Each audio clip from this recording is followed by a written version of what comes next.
G'day everyone. As you all know who follow me, I've got a real passion for lighting, and I really do love using flash and continuous light and things like that. And I'm starting to get a much bigger kit now of continuous lighting, and I've just been sent another one, and I'll explain why I'm interested in this, because I've even got another one after this that I'm going to review in the coming days. But I've been sent one that's this one, so let me just bring it up and so you can see it. So it's the iwata, I think it's pronounced, and it's the Genius Light Color is the one that I've actually been sent. So we'll unbox this one and have a look. Now, and then we'll compare it to the one that I recently did. I've got a number of these lights. Some are just color balance between daylight and your incandescent light. But these are full RGB lights, and that's why I love these ones so much. This is a little bit smaller than the other unit, which I'll show you shortly so you can compare them.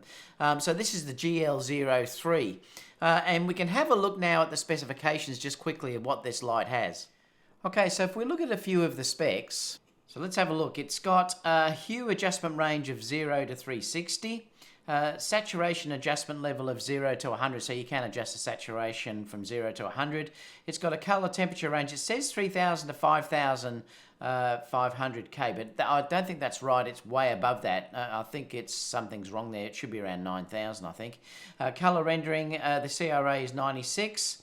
And the TLCI is 98. It's got 8 watts maximum output, and basically it's integrated lithium battery, and that's 2300 mAh. And the dimensions are 130 by 65 by 9.6 millimeters, and the weight is only 138 grams. So it is actually very, very light and small, and it's got a lot of features built into this little thing. So we'll unbox it. So this is the nice box that it does come in. It is really nicely packaged, but I can tell it's smaller because it feels lighter than the other one I've got as well. So let's open it up, and we'll have a look inside. That's just some foam covering, which can be handy to keep for other things. I usually do keep these, and I usually keep the boxes as well. Now there is a little plastic overlay which I think is just telling you what to do. It's a quick guide giving you a list of things that you can do through the unit. Now the unit itself is packaged inside this little plastic cover, I suppose you could say. So it just comes packaged in that. And the box itself, inside here that's just the case where you hold it. You've got instructions which you get, and then there's just a USB. I think it's probably USB-C. Let me just open this up so we can have a look. Yes, it is. It's USB-C, so we'll charge with that, which I love because everything now seems to be going to USB-C. And then you've got a little case as well, which is nice, so you can put it in this very small little case. So I can tell straight away that it is quite a lot smaller than my other one, and I'll show you that shortly. So let's take it out.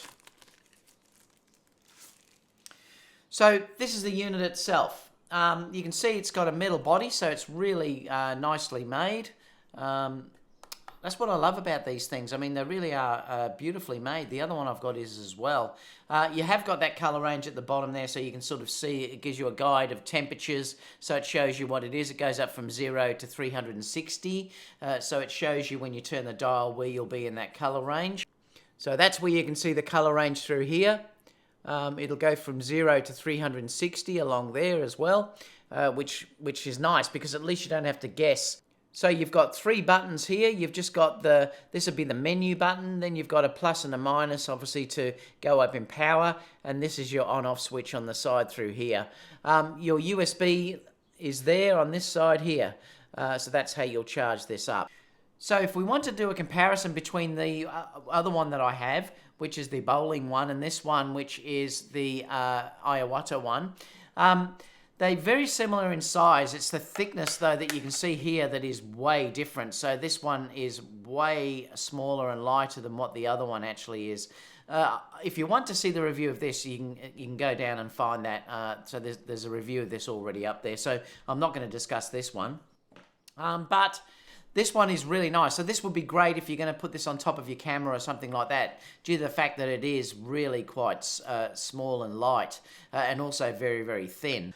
Okay, so let's have a look at how we use this light itself. So if you look here, you hold this to turn the unit on. So just one on like that will actually bring it on. You'll see at the moment it's just on HSI, so we're on color mode at the moment.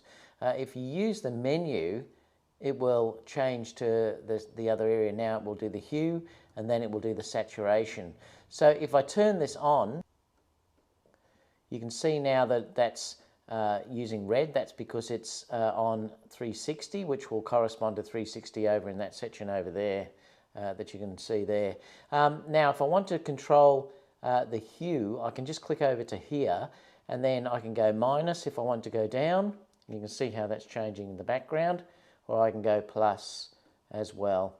Now, let me just reduce the strength because I'll see if I can make Susie in the background here exposed correctly, just so that you can see it a bit better. All right, so we're on 20%. So now that was basically if I'm on this percentage through here. So it's on 20% at the moment. And like I said, then if I want to come through here, I can just change the hue to go right through the whole 360 degrees that they're talking about there. And if I keep going, it'll go back to 360, which will be red at the beginning. So you see you've got your full tone, hue range there. Now, if I want to make the saturation, you can change the saturation at any time to be more saturated or less saturated. So if I go menu again, I can then drop the saturation down, and now it will go to white if you had it down to 0, so there's no color in it at all. And obviously if you bring it right up, it will go up to its strongest setting. So that's how that works. And you can see it's really quite powerful, and it's really quite easy. Now, another thing you can do as well is if you hold down this menu button and hold it, then you'll go into the different modes. Now, you'll see here at the moment that we're on fire. It actually says fire down here. So there's different effects that you can use. Now, this is also changed by the strength as well. So that's how you'll change that. But if I press mode at the moment as I'm on fire, if I go to A, you can then change different things as well. See if it'll then go to lightning, and you can change the intensity of these. So there's lots of different effects that you could use for video and things like that as well. If I go to C, you can see that's fireworks.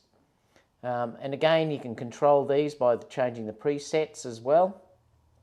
We'll just go over to here, which is your warning lights. So these are just fun things that you can change and use at any time. There's color chase, so it just goes through different colors.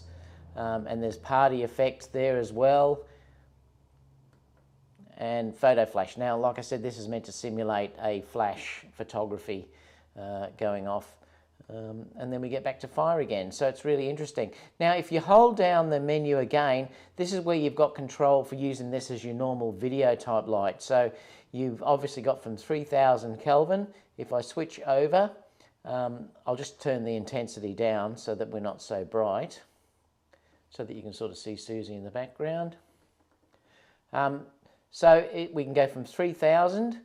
If I press menu, I can then change this up to 5500. So you can see there it's really quite blue. And if I come down to the other side there, you can see that it's quite yellow. So you've got an awful lot of control just in this one little unit. I mean, it's fantastic how it works. So there's a mounting point underneath. That's the only mounting point there. So unfortunately, there's no other mounting points, which could be an issue because it would be nice if there was one at the top and the sides perhaps.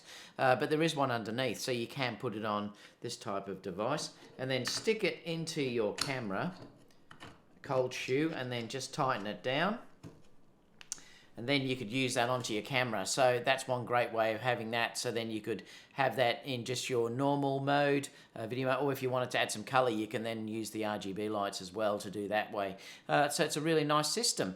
Very, very light, very, very small, but plenty of power if you want to actually throw this onto a subject as well. And it really doesn't have much weight at all on the camera. And you've still got, like I said, if I wanted to then add a monitor on this rig, I could add a monitor through here and still have the light shining through. So it's a great system. So if you have any questions, please leave them down below and I'll get back to you as soon as possible. I will leave the link to where you can get this product from as well. And apart from that, guys, I'll see you all for the next video. Bye for now.